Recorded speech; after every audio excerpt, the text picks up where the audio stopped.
1er janvier 1801, un astronome italien découvre une petite planète dans la ceinture d'astéroïdes entre Mars et Jupiter.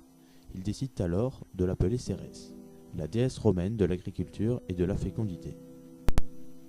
Cérès est située à 2,8 unités astronomiques du Soleil. C'est le plus gros corps de la ceinture principale d'astéroïdes du système solaire. Elle sera d'ailleurs nominée planète naine par la communauté scientifique. Avec un diamètre d'environ 950 km, avec une masse d'environ 9,5 x 10 exposant 20 kg, Cérès est le corps le plus massif de la ceinture d'astéroïdes. En effet, elle compose le tiers de la masse totale de cette ceinture. Elle est composée de glace d'eau, d'hydrogène, de fer et de potassium.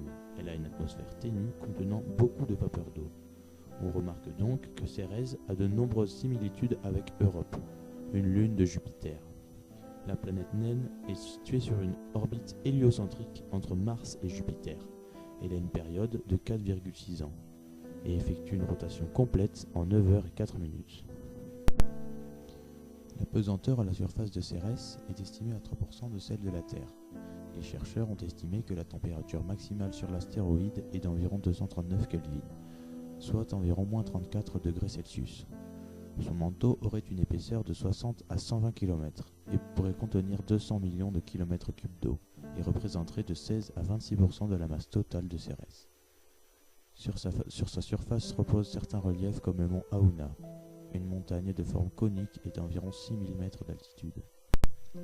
Pour obtenir ces informations, la NASA a développé la sonde Dawn, qui fut lancée en septembre 2007 par le lanceur américain Delta II.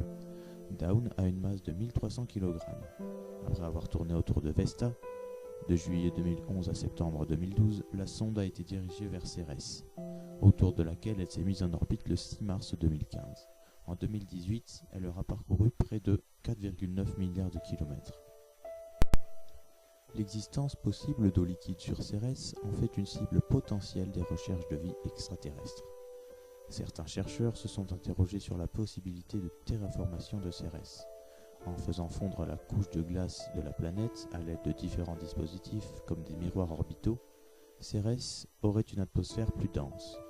Par photolyse, on pourra transformer la vapeur d'eau en hydrogène et en oxygène gazeux.